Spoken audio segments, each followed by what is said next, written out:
Thinking happens up here a mile a minute. No one says they ever have strolling thoughts. They have what? Racing thoughts. It's just the way I am. That's fixed language, which is going to fix the mindset.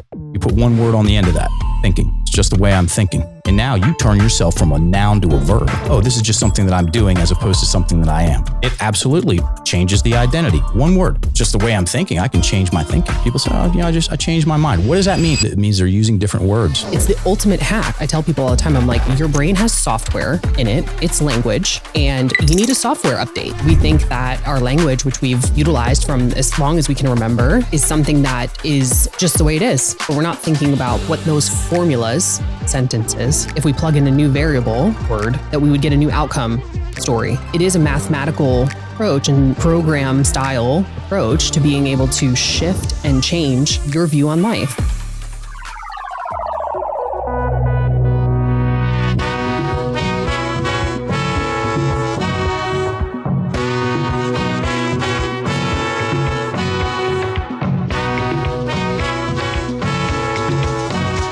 Well, welcome back to the show, Mark Englund.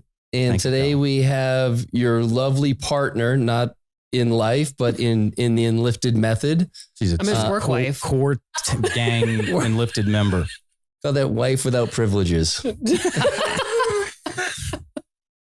Anyway, Kimberly Kesting, welcome to the show. Thank you. This is great. We finally met in person. I was fortunate enough to be on the podcast and I actually listened to a little bit of it today and I was like, oh, I love that conversation. Just really was meaningful for me. And I love the opportunity. It's almost, you host a podcast. So when you go on someone else's, it allows you kind of a moment in time to really start to crystallize like where you are in many different ways and how you've changed and ideas have shifted. And when you were wrong about something, you can see, well, there's been new information and I got this wrong based on, how my experience was up until then. And we were talking about that before we started here. I don't know that will be part of the podcast. It may be. You never know what they throw in. Great Unlearn. I let them. Everything's on the table. For premium subscribers only. We got to work on that, Lindsay. Click the Patreon button. Everybody click it now. Is Patreon still a thing? I don't know. I have no idea. I don't know. I guess people have figured out other ways to monetize and Send Bitcoin to this location. That's a whole nother the whole other conversation. thing, man. We were having it last night. Austin is, what do we describe Austin as? A theme park That's for it. adults. That's it. I've never heard that. Fantastic food. I mean, I live out in the sticks, dude. I'm 10 minutes outside of a one stoplight town in rural Virginia. We've got a strong Amish community. Oh, nice. In our county. And one of the baller Amish people, I don't even know how to describe him, is on our road. He owns the hardware store. And so the Amish school is on our road. And I drive past it every day. And, there's 20, 25 little Amish kids running around playing games. And you know what? They're all really healthy. They're all really healthy. Not one slightly overweight kid at all. They're all focused. The lights are on in their eyes, light and bright. They look at you. They wave. And just on a side, this is really weird. Have you ever watched Amish kids play soccer? No. It's silent. They're playing hard, and there's no noise. There's no yelling. There's no panting. There's no grunting. There's no crap talking. There's no nothing. It's silent, and it's weird the first time you hear it. And then you drive past, and they're singing hymns to their Lord and Savior, and it's like, you know what? There's a lot that's not wrong about that. There's a lot that's not wrong about that. I've seen it. Yeah. Yeah. There's some horse poop on the road, but I'll live.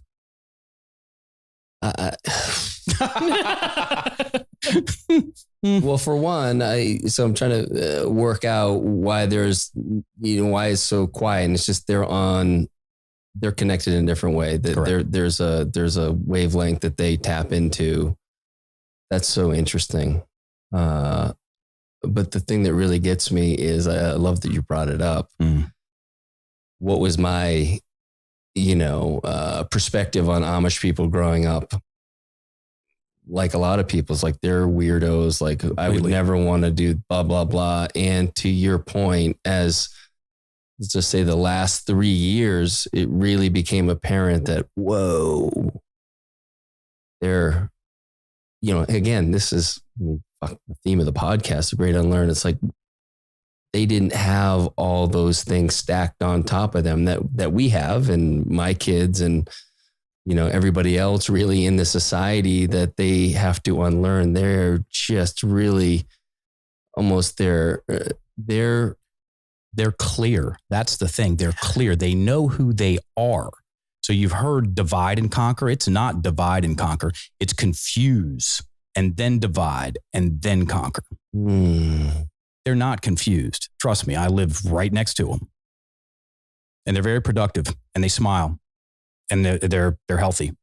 Like I get my raw milk from Amish, the dairy farmer. I drive over there and I get it. It's cool. Yeah. That's going to age real well. That one's going to age real well. I'm just a bit taken aback because that's a whole. Exactly. Well, we're give it another 300 years, see if it holds. Men, women, babies. So what is, I guess part of it for us as a society is we're so, it's so important for us to be right that we have to make other people's way wrong, whether it's religion, obviously that's a big one, political party, left, right, whatever. But with them, there's such a simplicity to it. You think about what our kids today are growing up with the phones and the ADHD, the suicide rates, the anxiety, chronic anxiety, comparison hell. That's, I don't see any of that there. Well, it's an interesting lane that you say first confuse, right? Correct. Because that's where the language and the words and the stories, which is our lane, we're not experts on Amish, but we are experts on words and stories. And they've been telling the same story consistently over and over and over again. And the identity is clear, the roles are clear, the culture is clear. And then you compare and contrast that with our current society, which has infinite stories about where you could possibly fit, no clarity around what lane I fall in. I've inherited, like from my family, from my community, from school, like I have been told what my story is versus in a confusing way that leads me to believe, like, am I actually this or am I that? Or I'm looking for acceptance and I'm looking for love and I'm looking for validation and I get that from this group, but that puts me at war with my family, or that puts me in a place of disconnection from my original tribe community. And then now I create a story of conflict around me where I am the victim and I am the victim centric. I am the center of the victim story. And then I operate from that to try to prove myself right to other people. Correct. Because I'm trying to self-validate, self-soothe. It's a flavor of the victim mentality, needing to be right because you're terrified you're wrong. So I'm going to get obsessed about being right. And then I need them to be wrong. And then the story of confusion just swirls and swirls and swirls because from every angle that you come in, from social media, from going out to get your coffee at the right place or the wrong place, from where you go to work out to, what type of wellness you prescribe to every possible thing that you could attach to your own identity to be part of a group or not part of a group becomes, we call it binary language when you separate things and it's black or white. There's no gray area or Always, the opposite. Never. Yeah. Right. Or the opposite is that you're living in such a gray area of confusion that it's difficult to create certainty and clarity. And so then that's with people you interact with. It's called this is in sales, and this is true for identity as well. It's called the paradox of choice. Look it up. The paradox of choice states that, and I'll quote Kyle Langen, a confused buyer says no every time. And the more choices someone has, the less likely they are to make a choice. And then from there, you're confused. You're not clear with yourself. So oh, you're going to find someone who can be clear with you when you're not with yourself. If you want to get all communism about it, you want to crack the nuclear family and drive a wedge in there. I mean, what better way than with the words, everybody? We are on the crack end of a whip of a weaponized narrative. Period. End of story. Beginning of new story. And the good news is that, we can learn to use our words consciously, because when you have an unconscious language practice, which most people do, I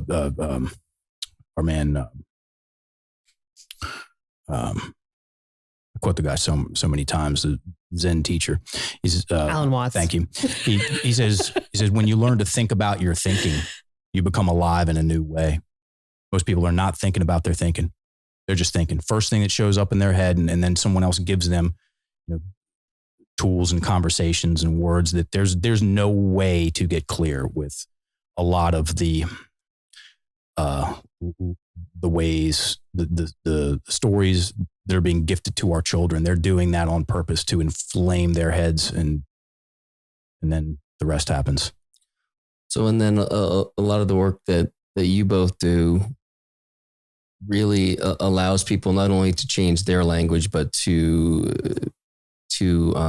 identify in the news, depending on, I hope people still aren't watching Fox and, I don't even know what the other stations are, but it's all propaganda, right? 1,000%. And, there's a lot to unpack with you both just shared, but I would say probably the thing that comes to mind first is, let's talk about the 3 pillars, right, of the Enlifted method. It's words, story, which is a big one. I mean, they're all big, but the story is big, and then breath.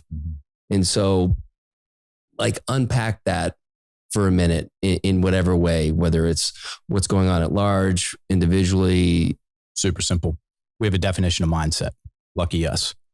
Mindset is the story you tell yourself. That's what it is. You can also look up, you can ask the Google machine, and you'll get 17 different definitions of mindset on the first page. Okay. And you'd think about something that, we did barbell shrugged back in the day, got introduced to the fitness industry. 65% of our coaches are from the fitness industry or health and wellness. And mindset that's a background that you've a lot, for you, Cal. And how much was mindset talked about in the CrossFit spaces when you were there? And then a lot, right? Yeah. And then you ask, well, what is it? When you have a simple, clear definition, then you can work backwards. Okay. So if my mindset is the story that I tell myself to myself about what I can do, what I can't do, what is possible, what isn't possible, what I do deserve, what I don't deserve, and all that stuff, those are opinions. And almost exclusively, those words are kept in people's heads. Okay, so in order to turn mindset practical, as in I can practice using my words, creating better stories, and incorporating my breath in order to forge a mindset that works for me instead of against me. Most people's language is working against them, and hence their mindset. Carol Dweck would approve of this message. Fixed mindset versus growth mindset. If someone has a fixed mindset, they have a fixed language. If someone has a growth mindset, they have a growth language. Here's a very simple language game that exemplifies that point.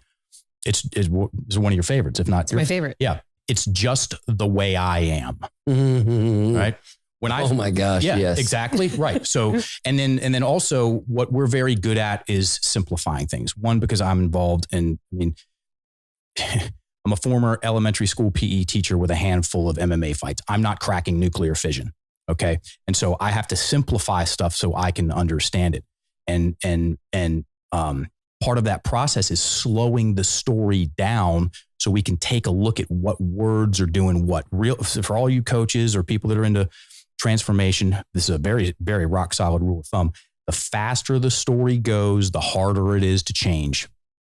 the faster the story goes, the harder it is to change.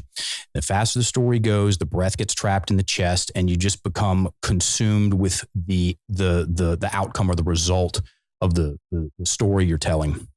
And so what we're very good at is slowing the thing down. And a lot of that happens with a pen and paper. Okay. Because once the words are on paper or digital paper, you can look at them you can observe them as opposed to just strictly believe. That's the difference between thinking about your thinking and thinking. Thinking happens up here a mile a minute. No one says they ever have strolling thoughts. They have what? Racing thoughts. Yeah. Okay. And you, oh yeah. And it's the same thing as wind sprints. You know, you go out and run wind sprints, and what is your field of vision? So we're talking about the mechanics of story, man. When you go out and run wind sprints, what does your field of vision do? It gets tunnel vision. Oh, yeah. Exactly. And everything on the periphery gets fuzzy, and your listening tanks. Okay. Same thing when a story goes really fast. Everybody has interacted with someone who's been in a very upregulated state, emotional. You know, they're talking a mile a what? Minute. Yep. Okay. It's like talking to a brick wall. Can't get a word in edgewise. And so, and then you go on a slow walk. So you go out and take a walk and slow that down to by about, 85% of your normal rate of walking. What do things look like there? Oh yeah. I can just feel it in my body. You zoom out. Yeah. You zoom out, you get access to your peripheral vision, okay, space and clarity.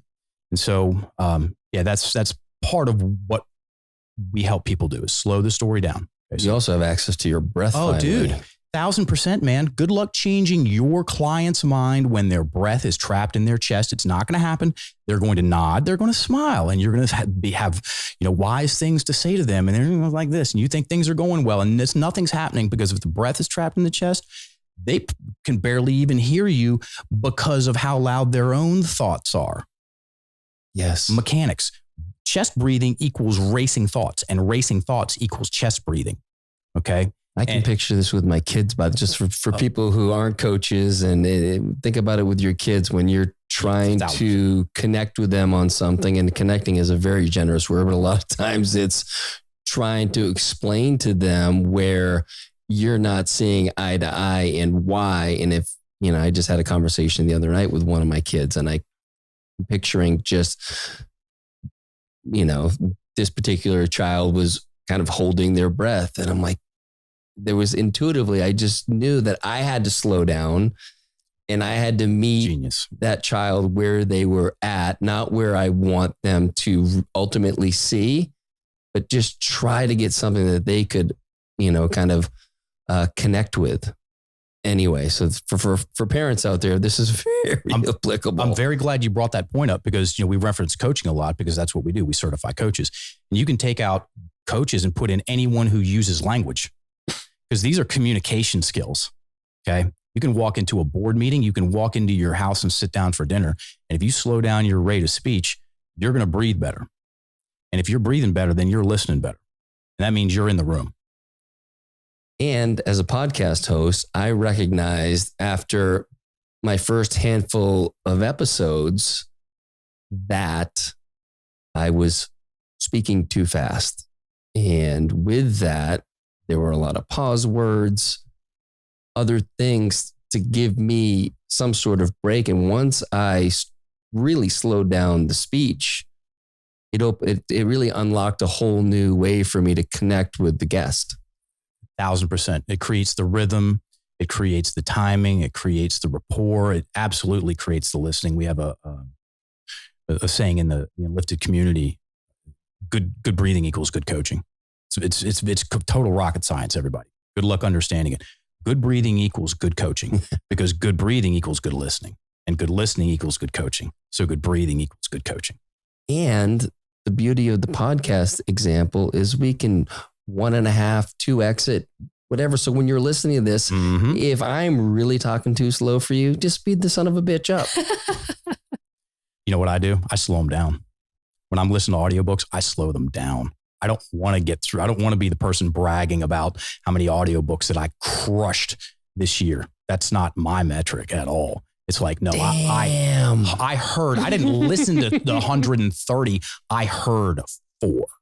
I heard 4 of them. It's so true. God, it's like you're. And that's the thing. That is huge, by the way. But buddy, it's a big deal. And it dovetails quite nicely into what we're talking about, because most people do not need more information to get what they want out of life and themselves. It's very easy to get tricked into thinking that the answer to my problems, which are so big and complicated, the answer must be equally as big and complicated. And I'm here to say, no, that's not the case 99% of the time. Let's get the words on paper. Let's slow this thing down so that then we can craft the words, use less of them, use them better, breathe better while we're using them, whether it's thinking, writing, or speaking, and inflect on the words better. And so our speech becomes more meaningful and more powerful. And then we feel more meaningful and more powerful. I use way less words than I used to because I'm paying attention to the sounds coming out of my face and how I'm breathing. And those are, of course, directly correlated. So going back to the language game, it's just the way I am. Okay, let's get Carol Dweck about it. That's fixed language, which is going to fixate the mindset. You put one word on the end of that. Thinking. It's just the way I'm thinking. And now you turn yourself from a noun to a verb. And now, this is just something that I'm doing as opposed to something that I am. It absolutely changes the identity. Right there. One word. And now you're like, okay, just the way I'm thinking, I can change my thinking. Which people do all the time. People say, I changed my mind. What does that mean? What does that mean when someone says they changed their mind? I'll tell you exactly what that means. It means they're using different words. When someone says, I changed my mind, or my life is completely different now, they also mean I'm using different words. And this is where mindset's going, everybody. I'm calling it. It's going mindset. What are people really excited to get more of? Let me back up. Most of the time, mindset is talked about in this big picture philosophical way, and with a side order of the newest neuroscience. That's not going to hold up when life throws you a fast one. Okay. Mindset is going to what words force me to create victim centricities in my life, trap my breath in my chest, tank my listening, turn me into an asshole to myself first and foremost. Okay. And then all the other things. And then what words to you, and what words force me in that direction? And what words help me stay focused on what's important, keep the drama down, breathe well so I can listen to my friends and be a good business partner and stay in the game and build myself up in my mat. That's where this thing goes. Because it has to. It's like everything else has been done, overdone, cooked. Words. We're going to the words. Kimberly. Yeah, I just talk a lot. He goes on rants and tangents. I go on rants and tangents professionally. Yeah, that's his job. And here's the thing. I just did it right there. Here's the thing, everybody. If you go on a rant and a tangent, you got to come back to where you started. So we started with that language game, and then I went on a circular rant and tangent, and then brought it back to the language game. It only works if you complete the loop. Yeah, I do it consciously. Well, I wanted to just kind of like briefly interject in, Mark's been on the podcast, and I want to actually have you just kind of give people the quick and dirty on kind of how you came to this work. But I'd love to know, Kimberly, the origin story for you to come to this. Right. I know a little bit of it, but. Yeah, absolutely. So I met Mark through Mike Bledsoe, and I was coaching. Saw him last night. I was coaching in nutrition and fitness and bumping up against, none of the problems that were actually the problem, which the client thinks is the food and the workouts and the programming and the frequency and, the portion sizes and all of this. And I kept coming up against the real problem, which was their stories and how fixed they were in their beliefs about themselves and what was possible or not possible. And I meet Mark, and he starts talking about words and abracadabra and all of these things that I was interested in from a standpoint of like, wow, I didn't think about that way. Oh, that's interesting. And I started to learn and apply first within myself. And I realized how much, I was a generally confident, intelligent person with a good vision of myself, like, holding myself in high regard, and a raging victim mentality. like that I did not realize I was holding. And so through going through the work of looking at my stories and realizing how those stories were formulated and how the language was pointing me in the direction to create that victim mentality, even though I had these fundamental beliefs about myself and value in myself and motivation to go out and do and impact a lot of people, I realized that it was also something I was experiencing. And just by nature of the fact, no one taught me how to use my words to really architect and to, Mark says, keep the drama low, right? Like I was having a lot of drama within myself. So I learned the tools, I apply the tools, and I start using it with my clients. And it's like people that I had been working with for months and months and months, just all of a sudden in one session, boom, breakthrough, boom, new perspective, boom, like complete relief from the thing that had been plaguing them that I just didn't know how to address. Do you have an example of what that might look like? I'm just thinking it might be helpful for people who are listening, who are in that rut.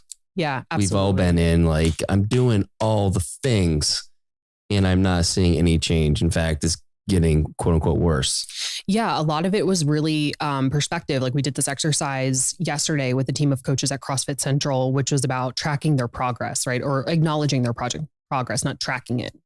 And writing my progress, title it out and write down the things that you've done over the span of the time that you're working.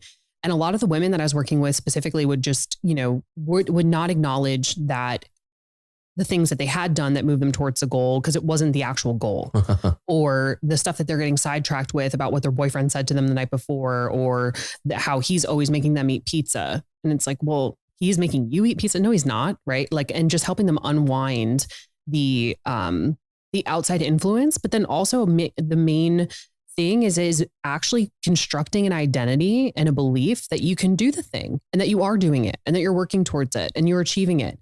And the deep rooted stuff, specifically when I was working in fitness and nutrition with women, a lot comes up around body image, which ties back to things that how your mother modeled it to you, how you compared to other women, clothing size, like things like this, so that we would trace back these stories to young memories with them and work the Enlifted method on it and reframe and release a lot of the stuck stuff around what was really underneath the pain point of thinking, I'm not thin enough, I'm not strong enough, I'm not pretty enough, and getting into the core thing about why the person was there in the first place. And along that path of coaching women, I'm down my own journey of self-development and personal growth and getting into deeper layers of health and wellness and spirituality and realizing there's so much more going on here than, the workouts and the food and the water, right? And the stress. And as I got more and deeper down the rabbit holes for myself, I realized, and I'm studying everything under the sun, and I had the knowledge of the Enlifted method. And I'm like, that's all of that is great. All of that is great. And at the core, if the story is not supportive of the outcome that you want, and the identity is not supportive of the outcome you want, and even the teaching and the instruction is full of conflict language or full of victim mentality, or the breathing, right? The breathing is such a huge component of it. If I'm not actually receptive to a new story or to be able to write the new path that I want to go down, this is really going to be, it's fruitless labor, like it's not going to stick the way that it could. And so I just kept coming back to the words, kept coming back to the words. And I love writing. I'm an avid writer. I've journaled, obsessively for years. And when I looked back at my journals and I looked back at what I was writing, as I'm learning the tools of the Enlifted method, I was like, well, no shit that you're upset and that you're frustrated and you feel stunted and you feel stuck, because all of the words you're using, all of these things you're writing and affirming to yourself, because even everything is an affirmation. Everything you write is an affirmation, whether it's negative or positive. And so I'm affirming and reiterating this identity of like, I'm not good enough, or this isn't good enough, or I'm not going to be able to achieve this thing, or this is going to be too hard, too difficult. Those are all affirmations. And so I realized, I look back and I see, and I start auditing my stuff and I'm like, oh my God, right? So I start shifting and changing and developing, and then everything got better, right? I was happier. I felt more comfortable in my body. I was more confident in my work. I was excited about connecting with other people. And then it started getting reflected to me by, and still to this day, this happens often in conversations, in meeting with people. They're like, wow, you're you're so light and bright and you're confident and you speak well and, you have interesting things to say. And I'm like, because I know how to craft my language and I know what I'm saying and I know what pictures I'm putting in my own head and in your head. I know how my breathing is impacting everything. I know how to not take things personally, right? And like not think it's a huge deal, not catastrophize, right? That's what the victim mentality, if I'd stayed there, would have taken me down a path of destruction or like being overly critical, judgmental, being overly stressed around things outside of my control, acting like it's taking things personally, taking life personally. And I do take life personally, except for I'm the one creating it. I make my life personal to me. And the language tools have been the best way that it has landed for me. Right. And it's something to continuously practice, something to continuously evolve, something that I can continuously look at and reflect to and have a benchmark on. I hear what I say, I see what I write down, and I'm observing what I think versus letting the track in my head just run and believing everything I say. Brutal. So yeah. And we just don't even know that that's possible until you have that opportunity to think about the thinking and it's not even the opportunity, it's the know-how, right? Because if I think about what I'm thinking, if I just simply observe my thoughts and I have no way to change them or shift them or understand the downstream effect of how that particular string of words is creating a particular story, which is going to create a particular stress response within me or a particular like relaxed nature or a building architecting nature or a conflict nature, right? Like it's the ultimate hack. Like I tell people all the time, I'm like, your brain has software in it, it's language, and you need a software update. Like you update your iPhone every time it gives you the ding, right? And what happens? It gets better. You get new features. All these things happen. Like you enjoy the experience more. You have to do that for your mind. You have to give it a new program, like new app download. And we think that our language, which we've utilized from as long as we can remember, is something that is just the way it is. It's just, that's what it is. This is English. I know English, right? And maybe you know a couple other languages, but we're not thinking about below the surface of what those formulas, sentences, if we plug in a new variable, right, word, that we would get a new outcome story. So it is a mathematical approach and program style approach to being able to shift and change your view on life and how you enjoy yourself in that view on life. And so when it comes to coaching, right, like it's being able to help somebody else facilitate that for someone else and teach them the tools and teach them the new formulas, new ways to approach the math in your own head. And I still utilize this in the space of like health wellness coaching. And I'm able to work at a significantly deeper level with my clients about the real stuck stuff, the real horrible, like painful stuff that they're going through, which previously I was hearing, right? I was hearing them in my sessions. They're telling me all about it because it's maybe the first time they have the opportunity in the space to open up about those things that haunt them or the stuff they're really stuck on. And I had no way of addressing it other than saying, wow, like that really sucks. Or this happened to me one time. Like, these kind of like not real responses and not real guidance, just a empathizing or what we call drama bonding approach, which is like, oh yeah, that you just have that happen to you. Okay, yeah, I'm the same, which gives them a sense of soothing of like, oh, I'm not the only one, but it doesn't resolve anything. And that's not what they're paying you for, to be their buddy. So we some people are paying you to be their buddy. I don't know. I mean, I've had that experience too, but it is very impactful. And so now like with this, it's like, I utilize it in podcasting all the time, right? To be able to ask better questions, to be able to paint better pictures for the listeners, to be able to join the conversation from a few different angles and understand that what I'm saying is going to create a specific feeling and emotion in you. It's going to create a specific image in your head. It is going to impact how you breathe, right? If I'm saying something that you maybe don't agree with or you don't like, you might get tense and tight and stop shallower breathing. And then the fourth aspect that we talk about language influencing is your posture. And you see this in how people respond, right? They might lean in or they might sit back or they might close off, or there's just as much as all of that. And all four of those things are being affected within myself too. So understanding that dynamic allows you to enter conversations with a more complete picture of what's actually happening and what we're actually talking about versus at the surface level, fighting over the thing that we think we're fighting about. It's like, oh, wait, there's a whole other dynamic that's happening here. And so it's a very long-winded answer of like a very powerful way to utilize this. And so quickly after, learning it for myself and experiencing how well it was working with my team, and then Mark and Adam's bringing me on to do some marketing work with them. And then eventually just, kept growing into the next thing because I was very much seeing the impact for myself, for my peers and colleagues who are our students, and then getting into the land of like, I want to lead people in this and I want them to know more. And so how can I do that? And now I do that through podcasting and through working with our students and guiding and mentoring them as somebody who walked the path and who has done it, because I don't, like the relatability to like Mark has been doing this for 17 years, right? I've been doing it for 3 or 4 since I first learned the Enlifted method. And I'm much more relatable to them where they start and where they are and what they're doing. And so I'm relatable and I've walked the path and I've done it and I'm showing them like, I'm holding that light and guide to say like, hey, if you come this way, this is where you're going to go. And in the same way that he holds that for me, like, if you come this way, this is where you're going to go. Right. So and I think it's such a collaborative effort, what we do, and such an important team sport. Yeah, for sure.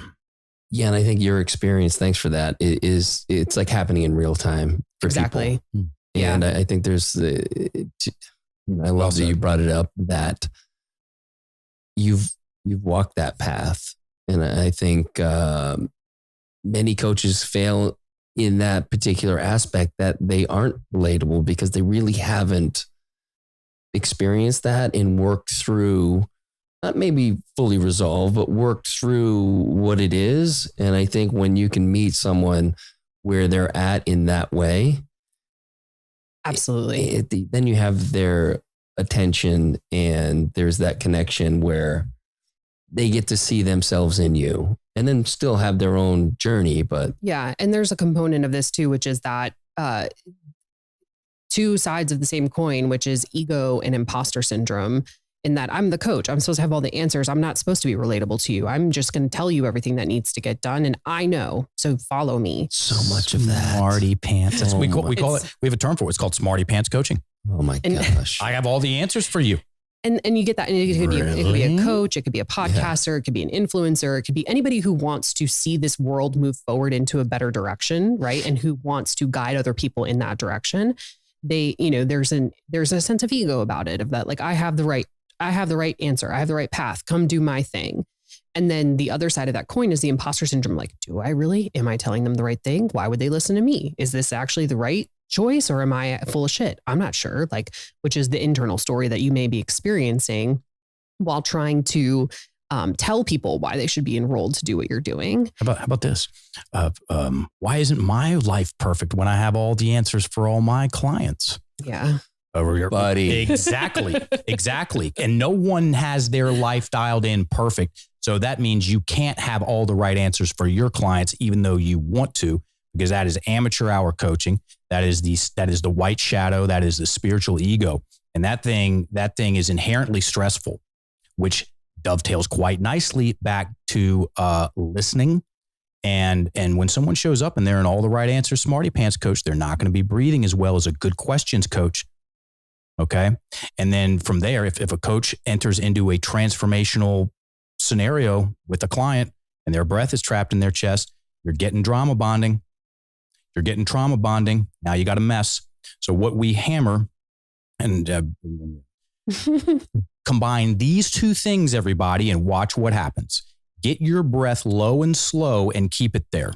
That means you're going to be observing your client as opposed to believing them. There's a very big difference.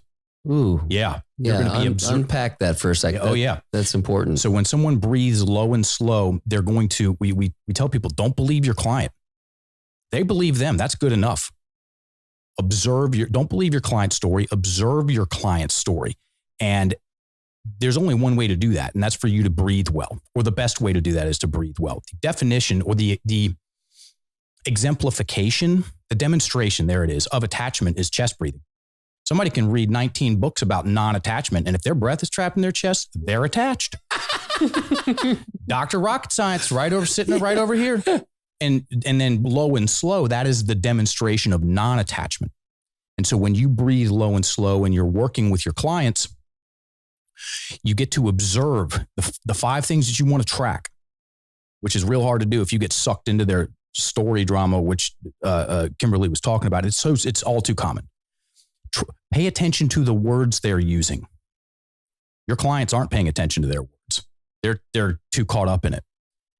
Track the words, track the rate of speech. Track their inflection. Track their breathing, track their body language. You pay attention to those 5 things. So you breathe well and observe and watch those things and ask good questions. So when you combine good questions, because answers push, this is from last time, answers push, questions pull. And I'm going to say that again, everybody. This is really important. Answers push, questions pull. Answers I tell them, questions they tell them. You combine good questions with low and slow breathing. And so there's no attachment to whatever comes out of their mouth.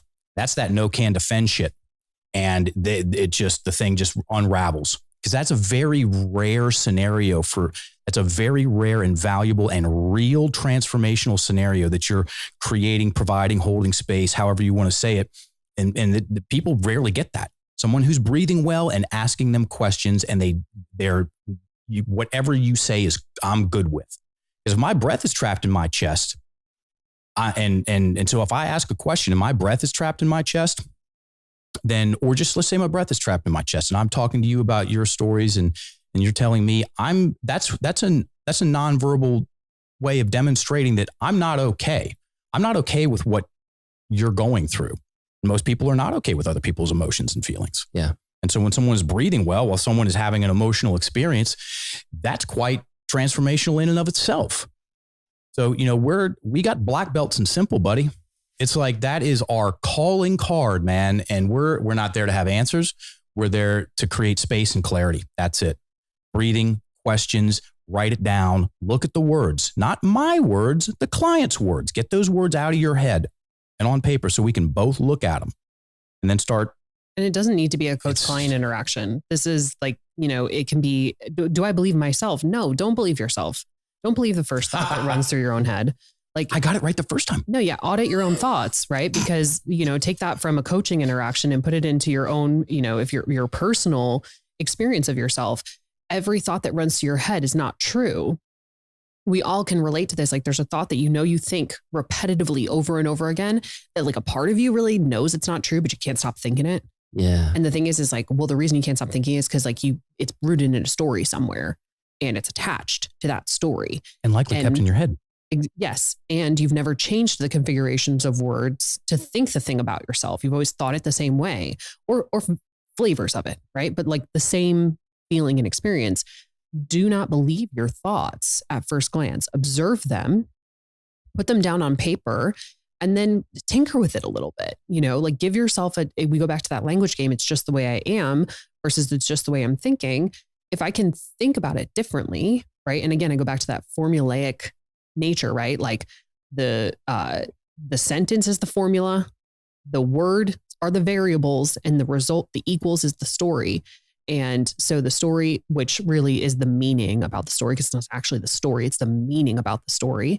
So if you can observe your own thoughts, and we can teach you how to do, I think obviously this is like, it's more simple than it sounds, but it's like it is that mathematical, because we have a system of words that we go through. Like I see the soft talk challenge is sitting right over here. Soft talk words like are going to create ambiguity. They're going to like pull out the confidence in anything that you say. It doesn't hold you accountable to doing the thing. And we can look through, the other aspects of conflict language that we teach. And it can really be, once you become attuned to the system and you become attuned to the keywords that are always going to light up the same emotional responses. You're like, oh, wow. And then you start to stop using them and you start to formulate your sentences in a constructive way. And and then you can, I'm going to believe that one. I want to believe that one. The ones that build up my confidence, the ones that support the thing I'm going to do, the ones that affirm to me that I am capable and I'm going to get the thing done. And so like in the mindset, the story we tell ourselves, if you can't tell yourself a different story, you can't have a different mindset. If you can learn to tell yourself a different story, put together a different string of sentences and different meaning, which that's the real nugget of the whole thing is the meaning, then I can believe something different. But don't just believe it at the first, don't ever believe yourself at the first shot, like it's easy to do. I get it. Yeah. And what's more seductive than your own voice in your own head? And what she alluded to as far as is, being able to choose what you want to believe. One of the most important tools in our ability to choose what we're believing. Once we get to that stage of awareness of thinking about our thinking is the breathing, is the breath. Okay. Cause you could have new and better words and the breath trapped in the chest, and those aren't going to get in there. That's why affirmation practices. That's why remember Stuart Smalley? Oh yeah. That's why that happened with affirmations, because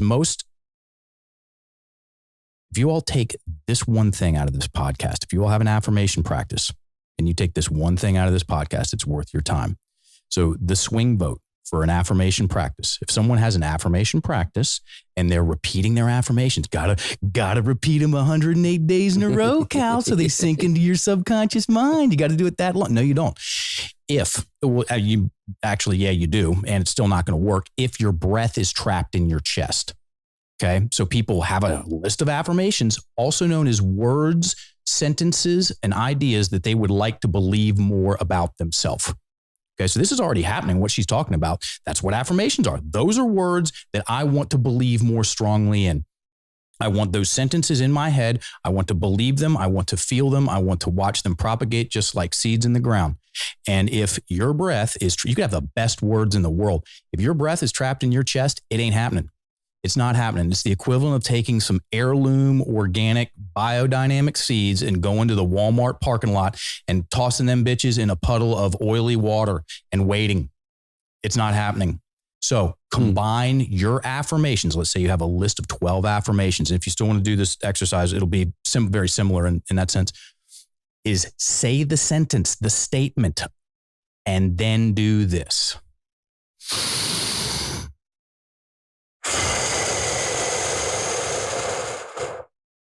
And then go to the next sentence and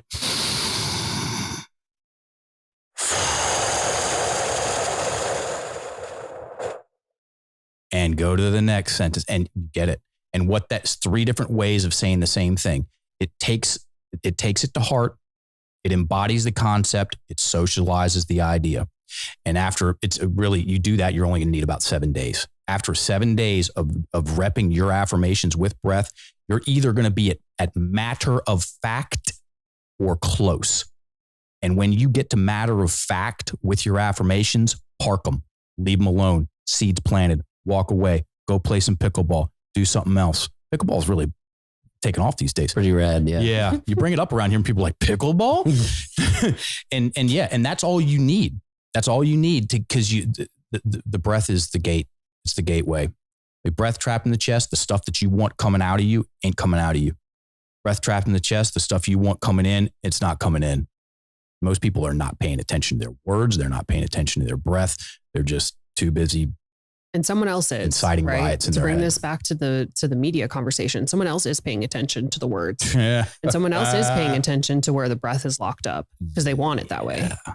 Right. So the more difficult it is to change your mind, we can talk again, the faster the story goes.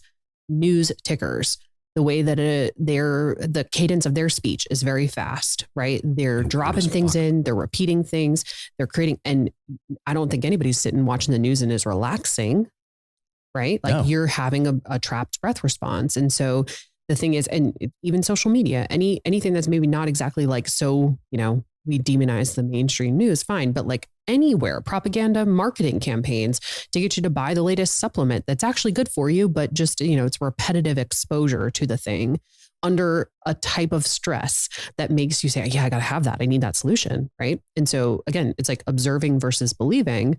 If you can do that with your own thoughts, the thoughts that are being sent to you or that you are engaging with through different media channels or the world, or even listening to us on this podcast, don't believe us, right? At face value, question it, examine it, see if it fits for you, if that aligns. Like, I don't want anyone to just believe me because I said it, right? Like that would defeat the point of everything we're talking about. And so it's being able to use discernment, because you can track more than just the thought. You can track the feeling, you can track the picture in your head, you can track your breath, you can see how your body responds. And with that, and there's other layers that you could look into too, right? But with that 4-pronged approach of assessing if you should believe something or not, you're going to have a different perspective than if you let your breath stay trapped and you accept everything that we say or that Cal says is true, right? Like the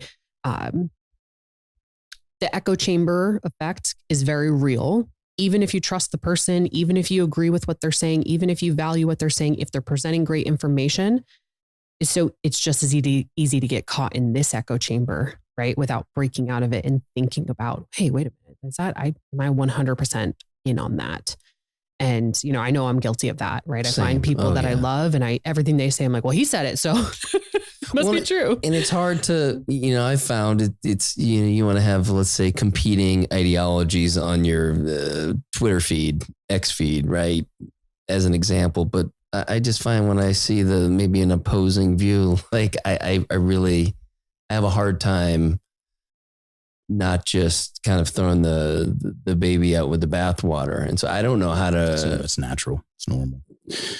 We're tribal, but that's a whole other thing. Who came up? Why does everybody in the news talk like that? That's a real question. I've never got the answer.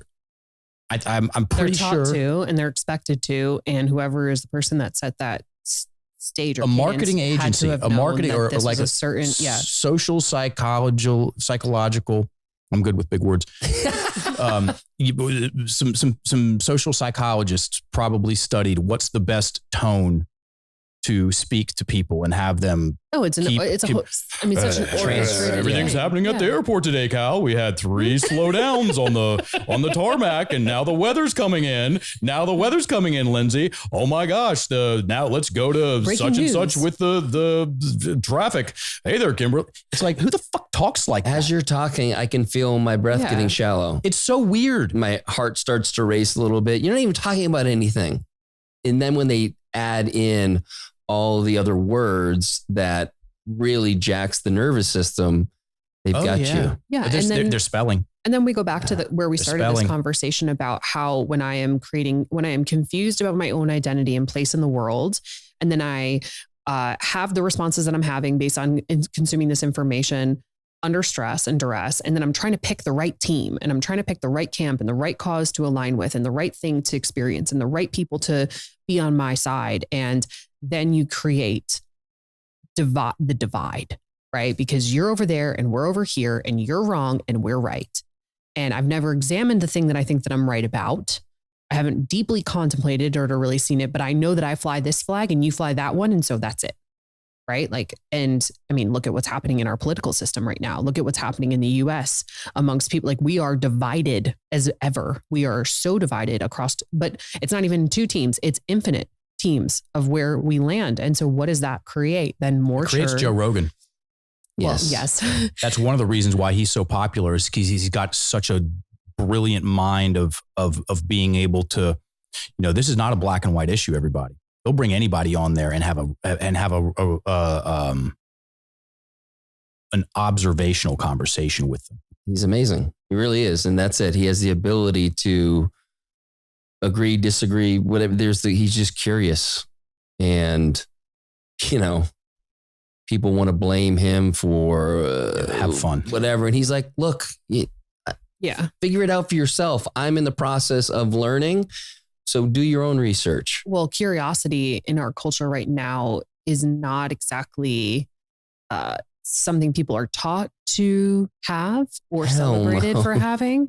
Trust the science, Kimmy. Exactly. And then when you are curious and you come to a conclusion, or to maybe you don't even come to a conclusion, you just evidence surfaces against the thing that you're not supposed to be curious about. And now your curiosity is even stronger. And then now you're out, you're ostracized. Trust the science, Kimberly. You're completely pushed to the other side. And in a lot of ways, I'm grateful for that, because it is helping me align with other curious people who are all, we've self-selected over here. And And then we can have conversations like this. That's why we're even able to sit here and have this podcast conversation, is because we've gotten a level of curiosity. We have our approach and our side of it. And you have people who want to hear it, and you want to hear it, and we want to learn together. And so we can have these open dialogues and curious conversations. And because at the root of that is questions, at the root of that is observing. It's not, we have an answer and here's what you do about it, and this is what you should believe. Because I don't know about you, but anybody who comes at me like that, I immediately am like, no, thank you. Yeah. And I guess the real challenge for me is to not get sucked into my own echo chamber. Yeah. With my people. And it just, it's a nice echo chamber though. It is. This is I like the way it sounds. This is a great echo chamber. Yeah. Well, I do think there's an aspect of it too. Like I think about the echo chamber a lot, because we have even within we have certified close to 400 coaches in the Enlifted method. And we have a very vibrant, active community that extends even beyond those 400 people. Friends and colleagues and people that we've collected along the way that believe in what we're doing and like what we're doing. And we have common beliefs enough.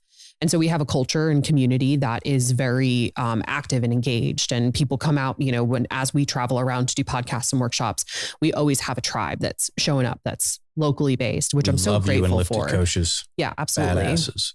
And something I think about often and being a podcaster and having conversations with similar-ish people, or kind of like even how I discern to pick the guests, like I want to talk to people that I know have things that are in alignment with me. And then when you take it a layer deeper into our community, where we all have the awareness of the language and we all have the same, we're speaking the same language, I often consider the echo chamber that I'm in and try to step out of it as best I can to other circles and other places, and use the tools that we teach and that I practice, and use them to then see how it fits in other places. And does it still hold true, or does it still work? Or is it working for my internal experience, even if I'm not necessarily saying it to people out there? And so far, which the way that that's happened is it's been very positive for me. And it affirms more my belief in what we're doing and how we're teaching it. And it builds my confidence in that. And I'm constantly gut checking it elsewhere to make sure, because I do believe in that thing. I can't just believe, I can't, Mark, I love you, and I don't believe everything you say. I don't believe everything I say. I don't put him on a pedestal as this guru of this guy, and neither does he. Doesn't put himself on that pedestal. But, some of our students will, it's natural. It's natural. We want to go to the person who has the answer. And, I want to empower you to be able to have a system and tools to be able to answer those things within yourself. Or if you can't answer them, at least get that curiosity going and start to have a different conversation. And be able to turn your brain like a Rubik's Cube and see it from different angles every time until you hit that perfect, all the colors on the same square. And then the other side, every other side is all scrambled, but one side is great, right? And then how can I make that? How can I keep shifting my perspectives, keep learning new information, keep staying curious and collecting new inputs, and then build that mindset for myself, my story about myself into the direction that I want to go. And I'm not checking if my mindset is right against anyone else's. I'm only navigating against myself. I'm saying, am I happy in my life? Am I fulfilled in my life? Do I feel like I'm providing value in my life? Am I including my day-to-day experience? Is that enjoyable for me? And the answers are yes when I operate in this way. And if at any point they become no, then it's like learn some new things and take on some new stuff. But it's being able to evaluate that for yourself is so important. And we don't have, we have a lot of people in the land of spiritual development or personal development that will send you on these quests for things to find within yourself and do the healing and rummage through the old stories and, find the root of the problem and, construct this whole new thing. And a lot of it is a lot of fluff from my experience. A lot of it is like unanswerable, big picture, two things that leave me feeling meaningless and unsure and no better than where I started. If anything, maybe I just come back with more questions. Yeah, more confused. And what I found is that when I do those, and I still love all those types of quests, I practice them, I do them. When I use the tool of the words to anchor it back in, we were talking earlier about being able to be out into the ether and grounded. Your words will ground you in for sure when you know how to architect them and align them in a way that fits for you. And that when you hit the words, like we'll say a spell, we didn't even define it, a word or a combination of words of great influence. When you hit a spell that lands for you, you will know it. And then you can do the affirmation practice that Mark talked about. Affirm it for 7 days with breath, and you will feel and you will know that's right and true for me right now. And it will evolve and it will change. And over time, it will be a different combination of words. And that's the part that will anchor you in and craft the identity you want to be able to confidently step forward and integrate these things, the things you've learned on your quests and journeys. Well, that was beautifully said.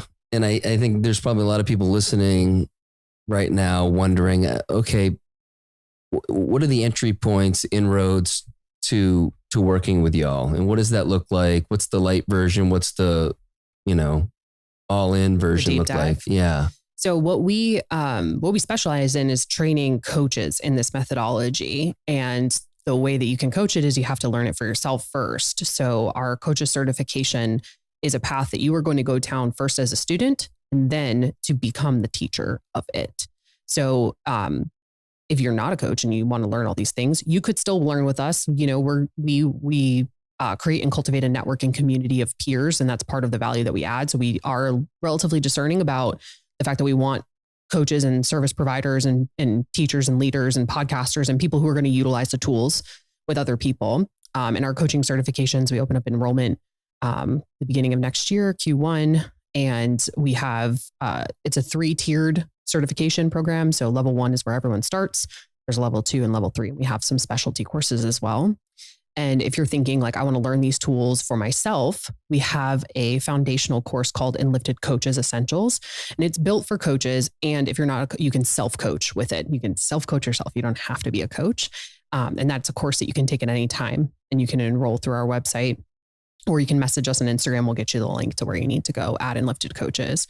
And you'll start to learn the formulas of how to think about your thinking and how to construct new sentences. And we host we have the Get Enlifted podcast, which I host, which is a great way. There's so much. I mean, if you want to just get started, go right back to episode 1, learn the magic words. There's these mini episodes that are like 10, 15 minutes long called Enlifted Essentials that will break down the system for you. You can get a preview of that. You can apply it. You can practice it. It's Mark and I going back and forth. A lot of the teaching that he, the nuggets of wisdom that he shared with us today, and like the very practical approaches to how to start shifting this. And the best thing that I, when I tell people is like, this is something you have to practice every single day. Like this is, put it next to your breathwork practice, put it next to your yoga practice, put it next to your lifting weights, like put it next to drinking water. Like you have to practice observing your thoughts every single day and changing them often. Right. And we start with the soft talk challenge. So if you want a free entry into this whole thing, go to enlifted.me/soft talk, and you can take the 7-day soft talk challenge, which will show you just purely this one category of words, soft talk words that are going to, if you take them out of your language, you're going to feel a lot more clear and you're going to be a lot more focused on what you want. And you might take those words out and realize that's not what I wanted at all. And then you can change that sentence, right? So it's giving people a lot of practical entries into what we do. And if you're really serious about studying this and practicing it to teach to other people, the coach's certification is a very complete and thorough education in the entire system. I keep feeling like there's an opportunity here to have, really, as we were speaking earlier, like one of your coaches that is a parent to lead a group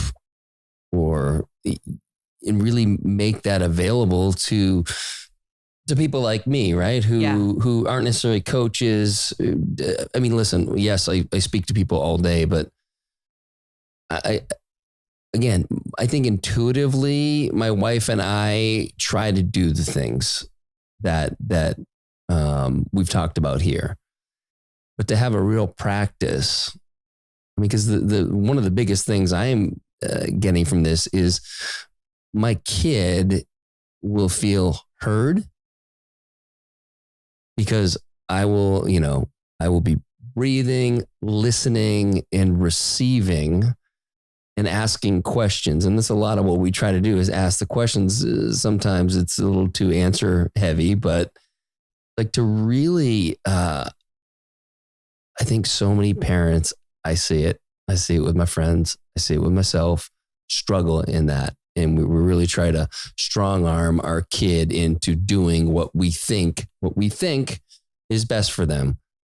When we start to realize we don't fucking know, and we can have a conversation with them about what are their needs, not what do I think their needs are, they start to advocate for themselves. They start to use their language, and it can be this really beautiful practice. Now, I don't know if my 16-year-old daughter's going to want to write down. You'd be surprised. I was going to say she may. You'd be surprised. I mean, of those 400 coaches that we have worked with, I would say probably at least half of them are parents, right?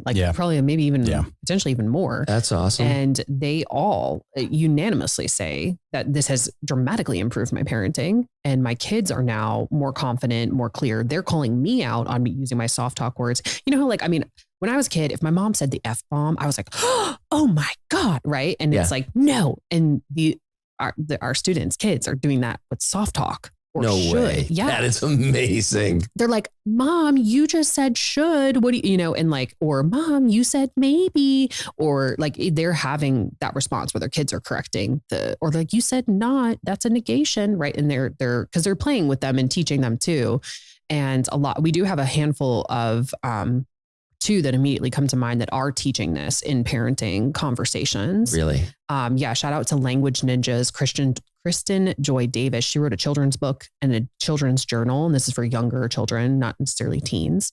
And then Dennis Marolda is coaching young men in this. Absolutely. I know Dennis well. Okay, awesome. Yeah. And he does a lot of this work within schools and teaching. And he's a parent as well, and he's using it with his kids all the time. He tells us the stories of teaching his girls about the reticular activating system and identifying cars and it's which is just like we didn't talk about it here, but I'm sure you guys talked about it on the first episode if you want to know more about how we utilize that. But the conversation with young kids, we had a workshop a year ago that Mark coached a 13 or 14-year-old girl in front of the room. That was unbelievable.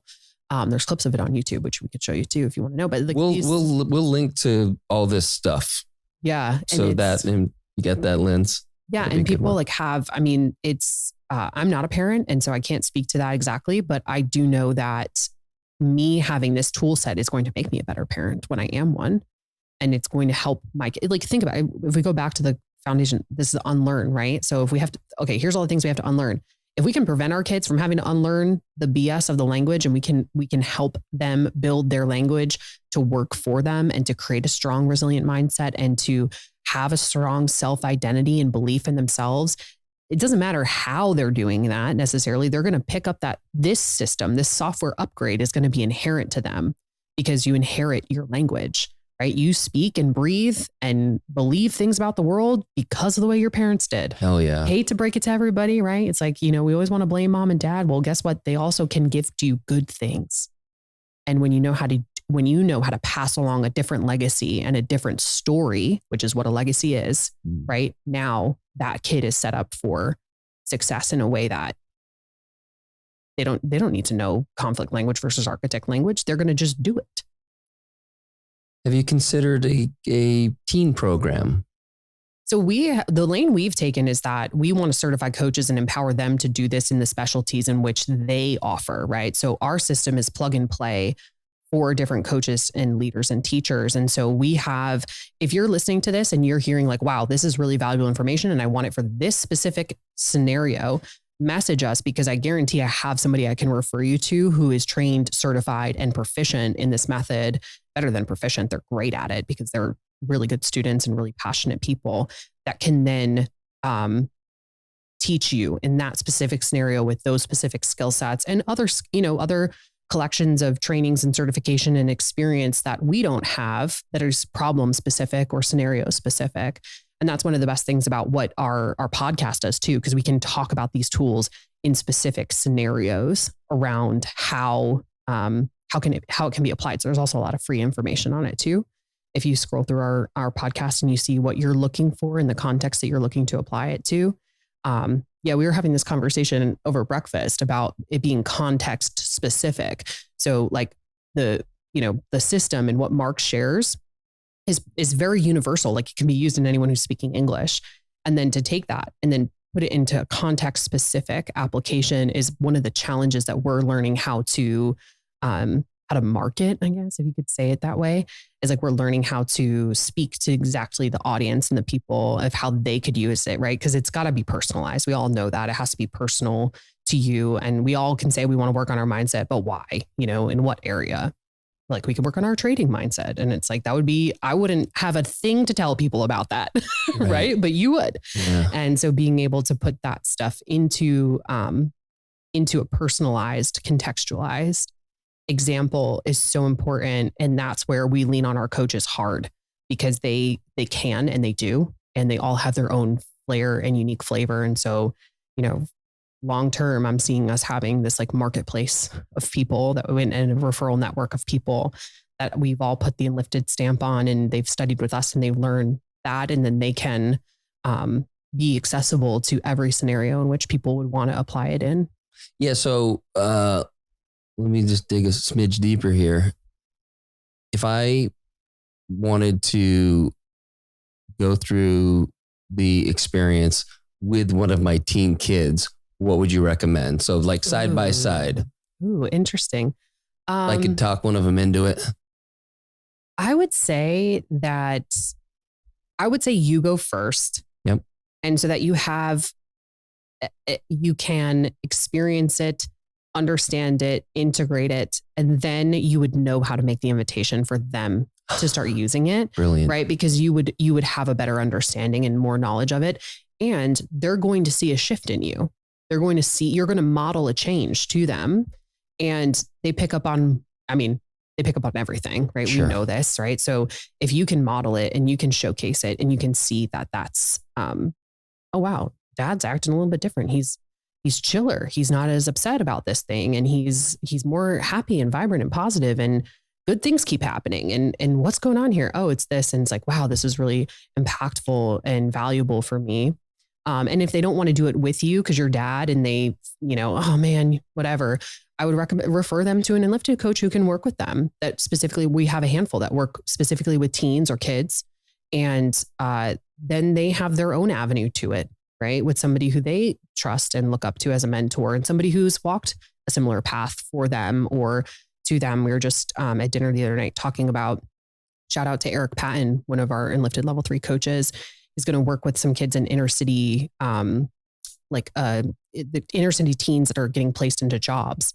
And the reason he's the perfect person to do that is because he lived that story, right? And so he's coming in and it's modeled to them. This is me, right? And this is where you've gotten to, and this is why this is effective and this works. Like, you're living proof of it. Okay, I'll listen to you more than I'll listen to the guy over here who's just, the head of philanthropy and, coming in to do the thing, right? It's a whole different experience when we can relate.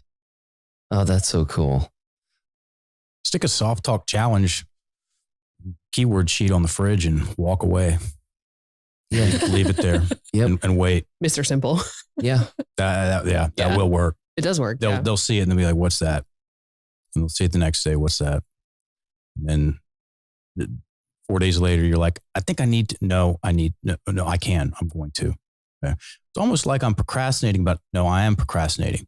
And they hear you or whoever take out a maybe or a think, and they're like, oh, that's what that's about.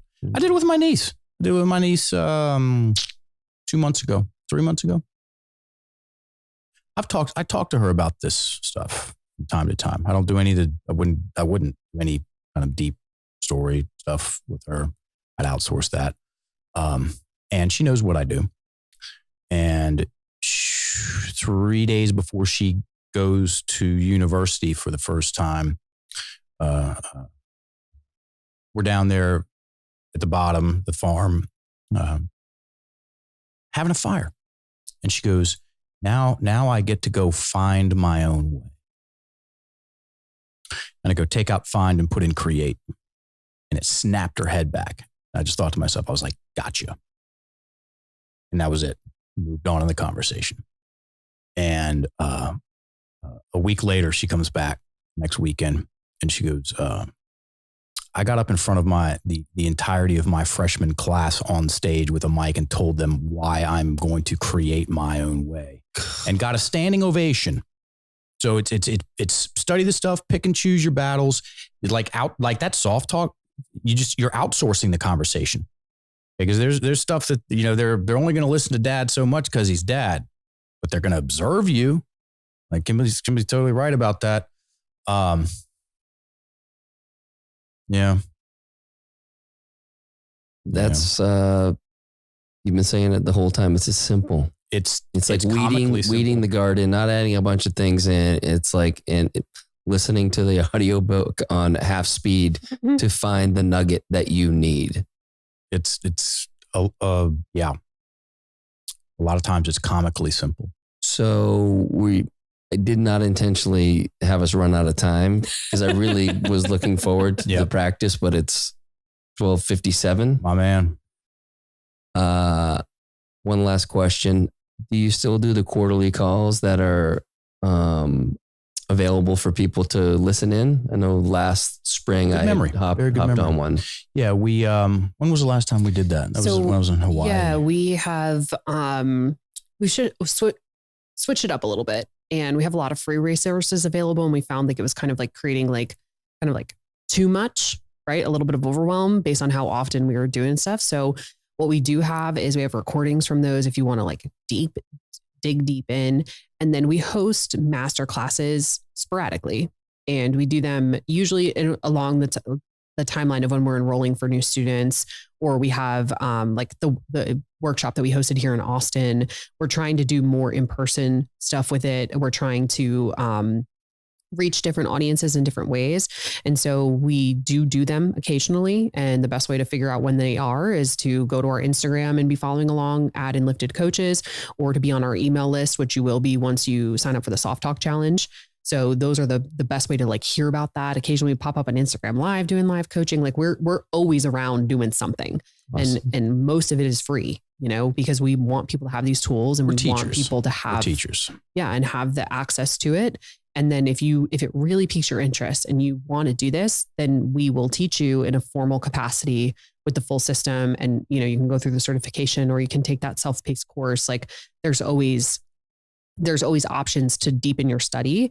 And if you're just like, this is really resonating with me, it's making sense. Between our podcast, Soft Talk Challenge, Instagram, you're going to get a lot of nuggets and a lot of wisdom and a lot of things. And then if you're eager for more, just message us. We're real humans. Mark answers most of the messages on our Instagram. Yep. Hi.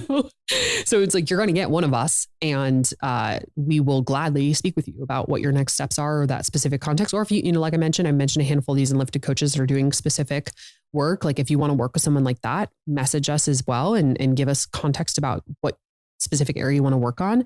And I will happily make a few introductions for you to choose between people that resonate most with you and that fit your scenario, or fit your budget, or fit whatever. If you want help from us, we're going to help you. I love it. I'm sold. I'm signing up. We can take your credit card at the end. I'm going to. You guys are awesome. Thanks so much for the work you're doing. Thanks for being here in Austin. My pleasure. Thanks for reaching out to let us know that you're going to be here. Yeah, it's been great. Legend, dude. This is special and fun. Is there anything else that I missed? I think you covered it all there, Kimberly. Yeah. Boom. How to get in touch with y'all. Yeah, Instagram. If you wanted to get in touch with me personally, that's the only thing I didn't say, is Kimberly.Kesting on Instagram as well. Any of those avenues will lead you to us, and we will help you out. Awesome. Thanks, guys. Thanks. Bye.